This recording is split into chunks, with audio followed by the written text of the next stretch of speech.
Nos vamos a poner en modo serio. Juan Perrito, me gusta el modo serio.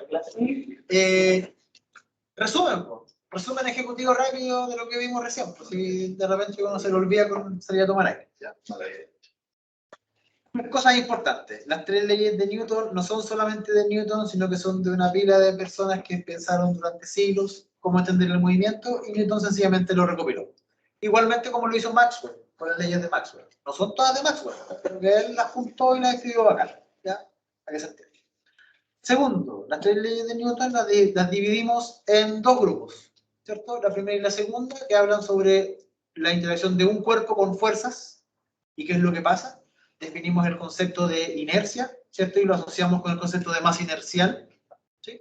Eso aprendimos de la primera ley de Newton. También, con la segunda ley de Newton aprendimos de que la ley que nosotros vamos a utilizar en este curso es un caso particular, cuando la masa del sistema no varía, F igual a m por A. En el caso contrario sería la variación del momento respecto del tiempo, que lo vamos a ver, ¿eh? Eso es parte del contenido del curso, así que lo vamos a ver más adelante. Con la implementación de la segunda ley de Newton en el formato en el que usted quiera, en el más complicado, en el sencillo de masa constante, la indicación es hacer un diagrama de cuerpo libre para resolver el problema, que es lo que vamos a practicar ahora. ¿Ya? ¿Qué significa? ¿Cómo se resuelve un problema con eso? Es una estrategia matemática y les voy a dar 2 tips para saber para saber 2 cosas. Si el ejercicio está bueno o está malo, y además para saber dónde está malo. Esos son tips que yo alguna vez caché y se los cuento a todo el mundo, ¿ya?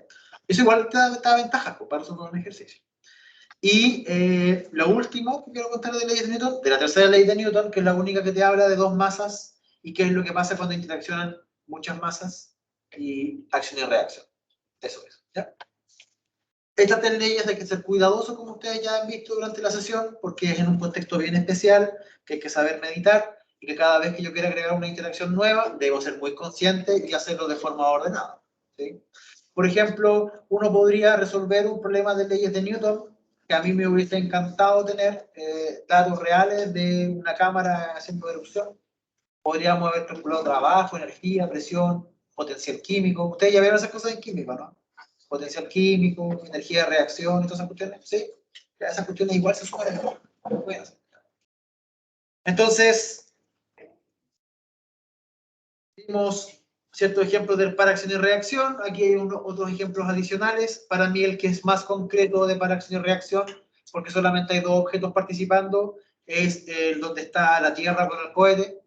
2 objetos participando, la Tierra y el cohete. ¿Sí? La Tierra atrae el cohete y el cohete atrae la Tierra, aunque ustedes no lo crean. ¿Ya? Eso es así. El cohete atrae la Tierra y la Tierra atrae el cohete. Para acción y reacción. ¿Sí? En todos los otros casos, en realidad no hay 2 cuerpos, sino que hay 3 cuerpos. ¿Sí? En todos los casos tenemos ahí que hay el suelo. Entonces, está como un tercer agente. Aplicación de primera ley de Newton y de las consecuencias. Aquí, más que ser la aplicación de la primera ley de Newton, es aplicación de la segunda ley de Newton. ¿Ya? Porque es la única ley que tiene una forma matemática como para calcular algo. ¿Ya? ¿Cuál es la segunda ley de Newton como ecuación? Bueno, va. La sumatoria de las fuerzas igual a masa o la aceleración. ¿Ya? En este contexto, y fuerzas externas, ¿ya? En este contexto nos dice lo siguiente. Tenemos un disco de hockey, que es este objeto que está aquí, que tiene una masa fija de 0,3 kilogramos, fija, y se desliza sobre una superficie sin fricción, sobre una pista de patinaje. O sea, si bien está el suelo, no me genera dinámica en el sistema. ¿Ya? Es solamente un constraint para saber que me muevo en el plano, ¿no? Para saber que estoy en 2 dimensiones, de una u otra forma. Y dice, 2 bastones de hockey lo golpean de forma simultánea, ejerciendo una fuerza F1 y F2 respectivamente, como aparece en el dibujito. Determinar el vector de aceleración, su magnitud y dirección. Antes de resolverlo, ¿alguno de ustedes sabe cómo resolverlo a priori? Así como mirando y dice, yo sé cómo se hace. ¿O todavía es un misterio? ¿Ya? Si es un misterio, está bien, estamos aprendiendo, pero me gustaría tener esa opinión, ¿ya? Para todos es natural, o sea, si ustedes se sientan, ¿lo podrían calcular con calma? ¿O sencillamente no podrían resolverlo? ¿Con la cual se suman los dos vectores? Sí, sí. Se toman los dos vectores, efectivamente. Ahí se ve la magnitud y la dirección. Sí. Y el Sí, vector de aceleración, bueno, ahí se ve claro. así. Ya, pero entonces, lo que trato de hacer con esto es realzar la importancia de lo que vimos al comienzo del curso, de suma de vectores, de descomposición con seno y coseno, nada más. ¿Ya? Entonces, hagamos el ejercicio. Voy a escribir acá la masa del objeto para no tener que andarla copiando. ¿Ya? Entonces, voy a copiar esto. Entonces, voy a escribir la ecuación, ¿cierto? La sumatoria de las fuerzas externas va a ser igual a la masa por la aceleración. Entonces, la aceleración, que es lo que me estaban pidiendo, va a ser la sumatoria de las fuerzas externas dividido por la masa. ¿Ya? No hay nada que ocultar. ¿Ya? Cosa importante. Cosa importante. No existe la división por vectores. No existe. ¿Ya? ¿Me escucharon? Yo no puedo dividir por vectores. No podría yo, por ejemplo, matemáticamente, como vector, calcular que la masa es fuerza dividido por aceleración. Como vector, no se puede porque no existe. Pero sí yo sé que la masa es un escalar y que es un escalar que se comparte los tres ejes con un cuerpo. Entonces puedo tomar un eje. ¿Ya? Ojo con eso. ¿Ya? Puede generar alguna dificultad en algún ejercicio particular. ¿Ya? Bueno, veamos cómo se hace. Porque la suma de los vectores es sumar F1 más F2. Y voy a hacer esto a propósito solamente para saber si es que todos entienden. F2, profe, es 8 coseno. F2. Era 5. Vale. Muchas gracias. Menos.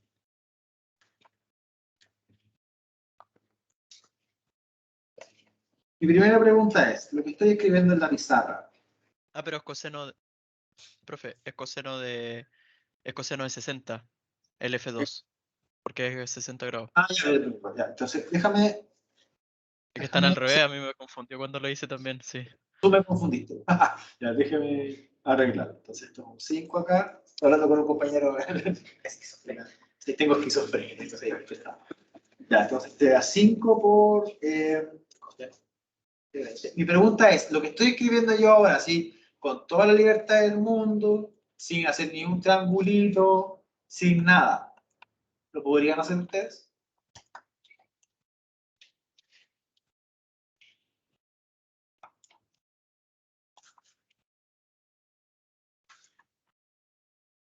Eso. ¿Ustedes podrían llegar a esa cuenta que yo acabo de hacer de forma natural? O sea, así como la escribí yo, o tendrían que hacer la descomposición y ver los vectores y todo el asunto. La invitación es que puedan lograr hacer esto, porque insisto, va a ser tan continua la descomposición en seno y coseno para la primera materia, para la segunda y la implementada en la tercera, que en realidad yo esperaría a esta altura, si ustedes han utilizado sus horas de aprendizaje autónomo, que han hecho tiempo de ejercicio suficiente como para llegar a una cosa así. Para alguno de ustedes, ¿hay alguna observación en lo que acabo de hacer?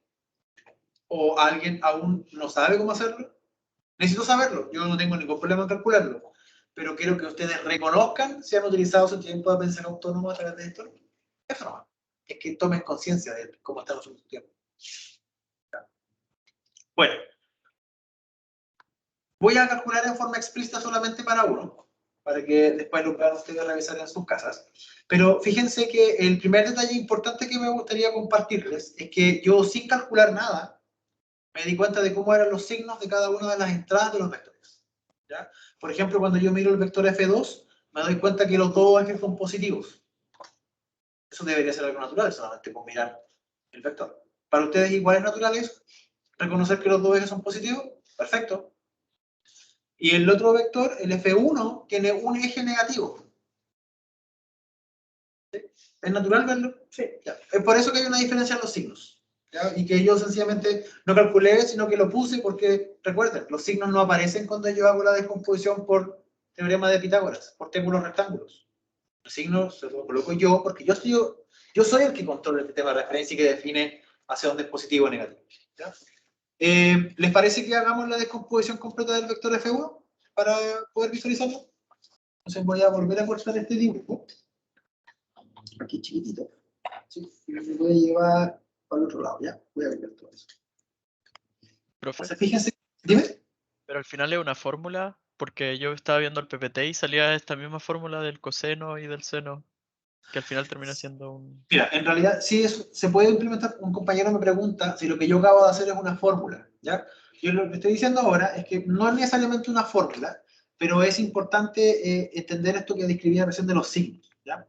Todo se puede calcular desde el triángulo rectángulo, utilizando teorema de Pitágoras y las funciones trigonométricas. No te acostumbres a que es una fórmula, porque No, dependiendo... es que no lo digo así, que lo digo porque el PPT usted mostró que salía una R es igual al coseno de alfa y salía el mismo Ah, dibujo.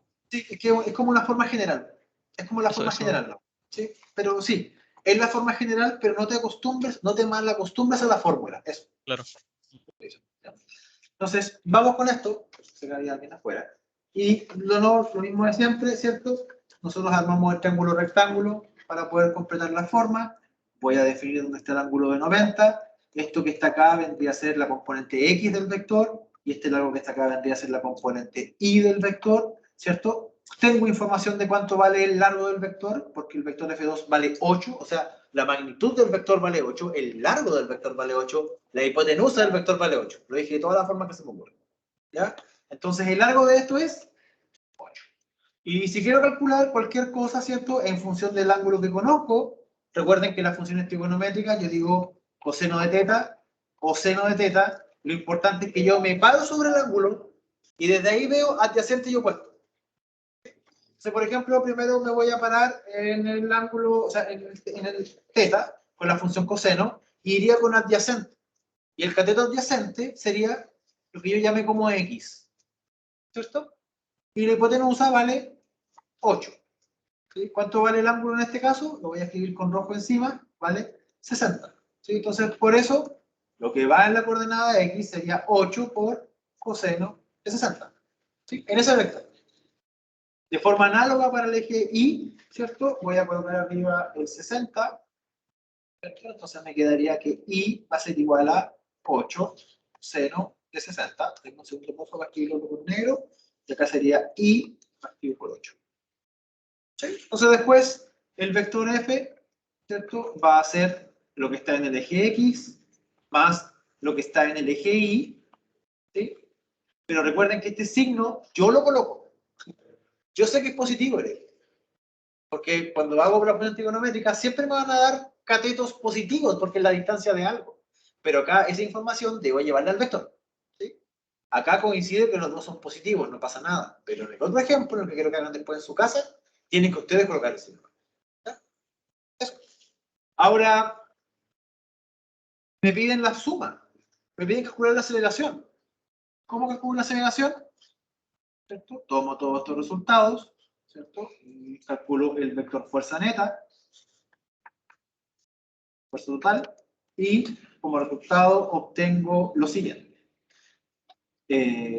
¿Cómo es esto? Esto es 8 coseno de 60 más 5 coseno de 20. Esto va en el eje Y, más 8 seno de 60 menos 5 seno de 20 en J. Ese es el vector de fuerza. Y si quiero calcular la aceleración, todo eso que está arriba, ¿cierto? Calculando numéricamente, ¿se entiende? ¿Cierto? Lo divido por el valor de la masa y obtengo el vector de aceleración. Porque acuérdense que la masa pasa dividiendo lo que está en I gorro, después lo que está en J gorro y divídelo. Y después para calcular la magnitud, ¿qué es lo que hago? Cada una de las entradas del vector al cuadrado raíz, por teorema de Pitágoras. Para calcular el ángulo, ocupo alguna función trigonométrica. Por acá fácil, rapidito. Sería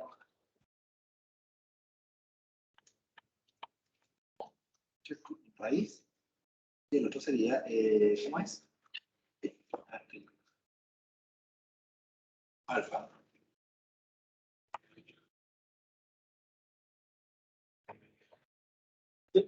Y vuelvo a repetir, son las mismas estrategias que tenemos para calcular ángulos o magnitudes con los vectores de aceleración, velocidad. Si aquí cambia el nombre del vector nomás. Y qué es la física que estamos aplicando. Pero la matemática sigue siendo la misma. No hay nada más que aprender. Respecto a eso. Después. Profe, Dime. ¿podría volver atrás? Sí. Claro que sí. Ahora, fíjense que este ejercicio es súper sencillo, pues bastante amistoso, porque en el fondo te permite conectar directamente estas cantidades de fuerzas con algo que ya manejamos aceleración.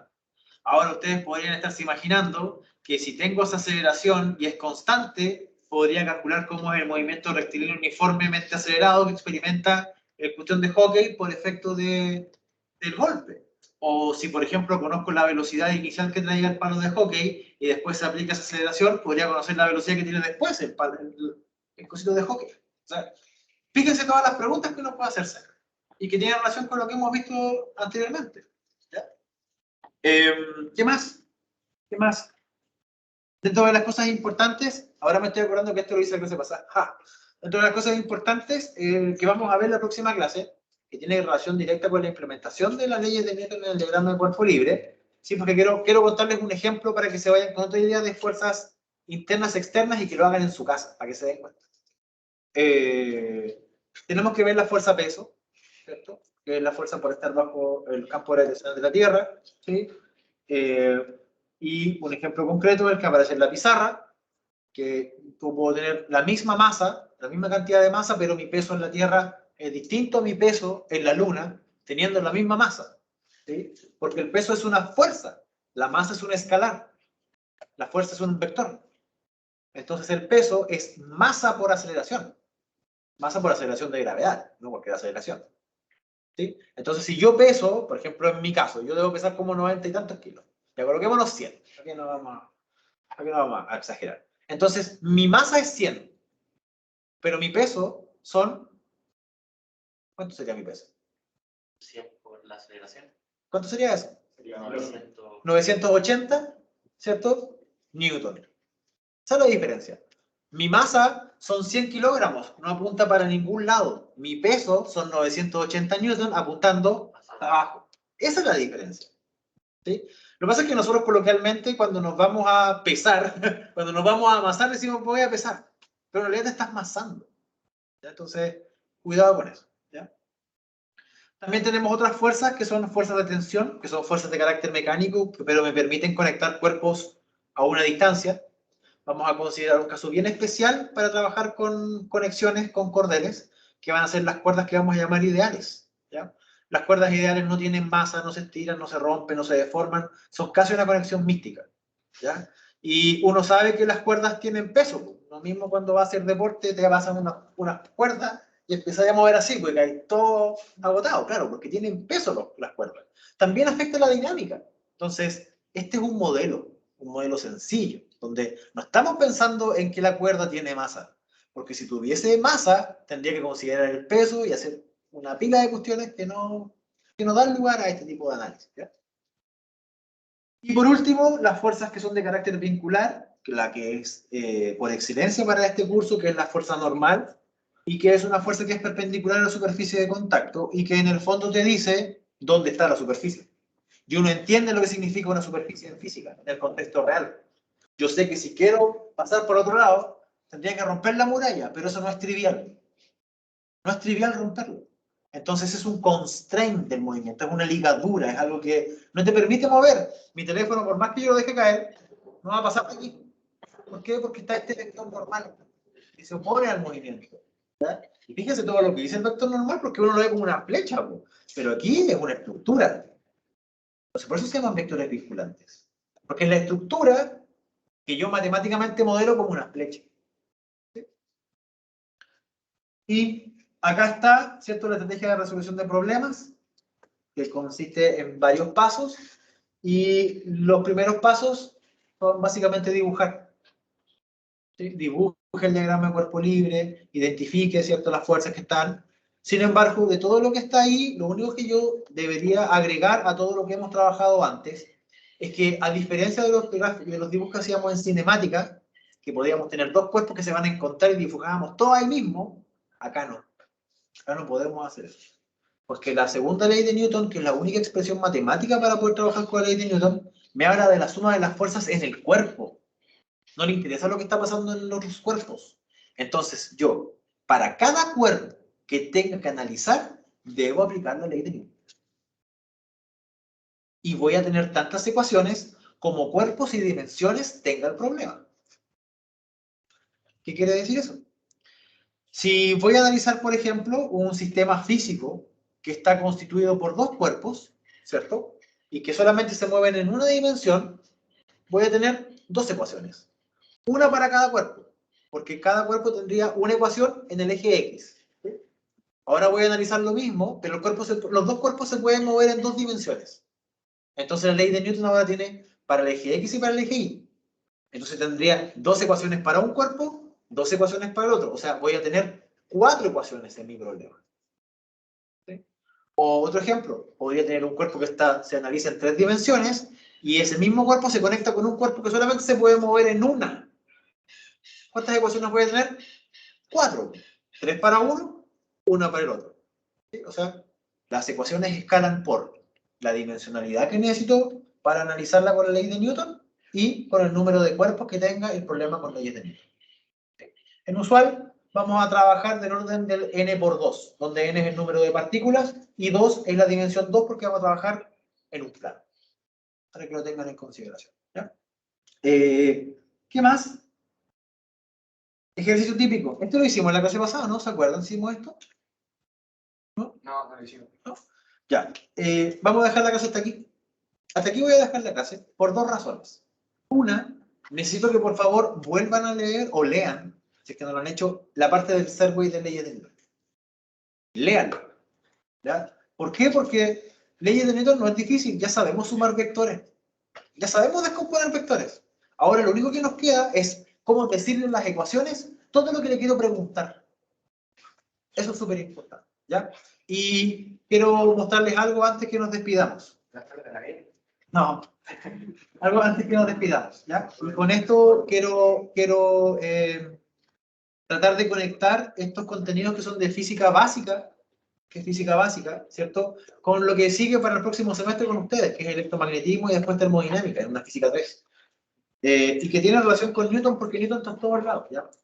Y algo que les decía al comienzo de la clase, o sea, hemos trabajado con ecuaciones diferenciales, pero no hemos dado cuenta que hemos estado trabajando con ecuaciones diferenciales.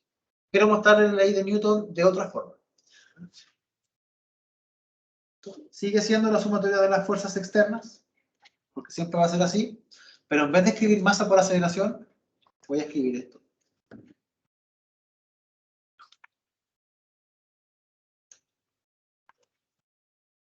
Eso es una ecuación diferencial.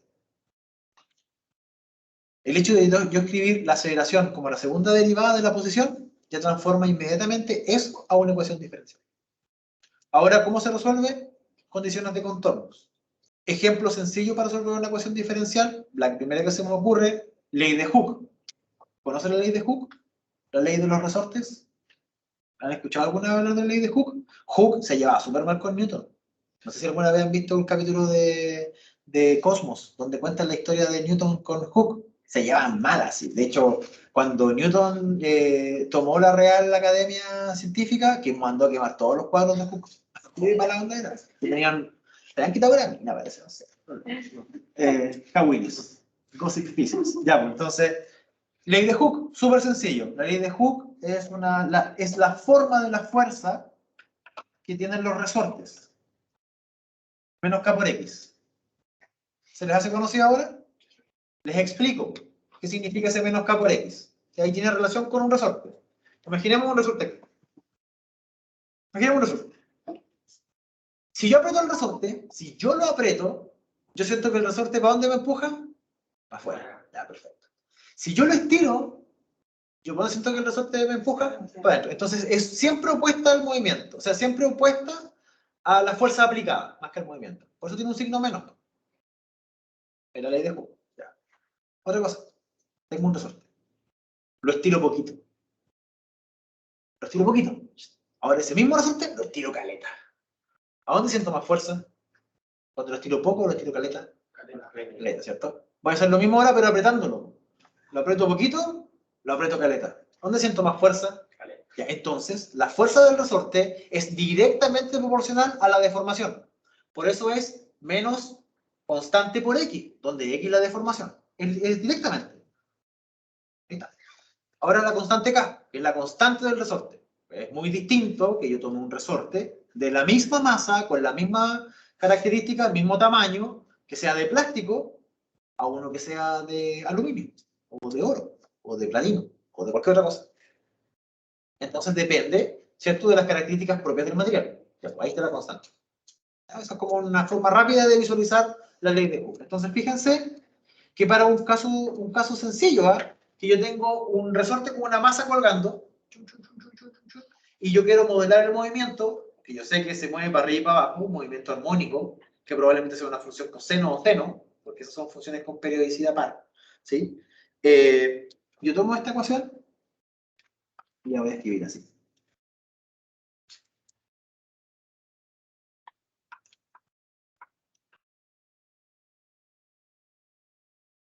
Yo la voy a escribir así, ¿eh?